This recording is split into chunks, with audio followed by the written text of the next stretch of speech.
আসসালামু আলাইকুম রহমতুল্লাহি ওয়া বারাকাতুহু।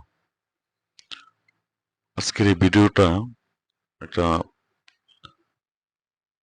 নিজের বাধ্যবাধকতা থেকে করতে চাচ্ছি এই জন্যে যে বর্তমানে বাংলাদেশের কিছু তৌহিদি জনতার ব্যানারে ইয়াজিদি মুসলমান যারা আছে তারা আল্লাহর অলিয়া উলিয়াদের শানে মিথ্যা গুজব কুৎসা রটাচ্ছে। হ্যাঁ, আমি যা মানি যে কিছু কিছু ভণ্ড আছে যারা অলিয়া উলিয়ার নাম বিক্রি করে চলে, সবাই যে ভণ্ড তা না। কারণ খাজা মাইনুদ্দিন চিশতি রহমতুল্লাহ আলাইহির নাম নিয়েও এখন দেখি কটূক্তি করতে কেউ ছাড় দেয় না। আমি তাদের দৃষ্টি আকর্ষণ করে বলতেছি, আল্লাহর দোহাই লাগে আপনারা অলিয়া উলিয়াদের শানে বেয়াদবি করবেন না, অলিয়া উলিয়াদের নামের সাথে বেয়াদবি করার চেষ্টা করবেন না। খাজা বাবাকে ভণ্ড বলার অধিকার আপনাদের কারো নাই, কারণ আপনি আগে জানেন তারপরে কথা বলেন। হযরত খাজা মাইনুদ্দিন চিশতি আমাদের নবী করিম সাল্লাল্লাহু আলাইহি সাল্লামের বংশধর এবং হযরত আলী তার 18তম বংশধর হচ্ছে খাজা মাইনুদ্দিন চিশতি।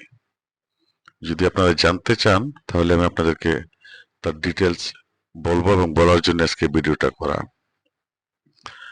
আমি আপনাদেরকে বলছি একদম ঠান্ডা মাথায়, তার 18 পুরুষের নাম ভালো করে শুনে নিন। হযরত খাজা মাইনুদ্দিন চিশতি রহমতুল্লাহ আলাইহি, ওনার পিতার নাম ছিল খাজা গিয়াসউদ্দিন রহমতুল্লাহ আলাইহি। তার পিতার নাম ছিল খাজা সৈয়দ আহমেদ হোসেন। তাহার পিতার নাম ছিল হযরত মোহাম্মদ তাহির। তাহার পিতার নাম ছিল খাজা মোহাম্মদ আব্দুল আজিজ। তাহার পিতার নাম ছিল খাজা ইমাম আশকারি। তাহার পিতার নাম ছিল খাজা ইমাম আবকারি। তাহার পিতার নাম ছিল ইমাম মেহেদি। তাহার পিতার নাম ছিল ইমাম তাক্কি। তাহার বাবার নাম ছিল ইমাম নাক্কি। তাহার বাবার নাম ছিল ইমাম আলী।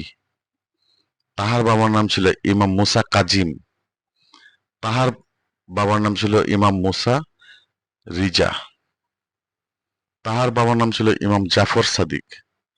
তাহার বাবার নাম ছিল ইমাম ইমাম বাকির। তাহার বাবার নাম ছিল জয়নুল আবদিন। তাহার পিতার নাম ছিল শহীদে কারবালা ইমাম হুসাইন রাদিয়াল্লাহু আনহু।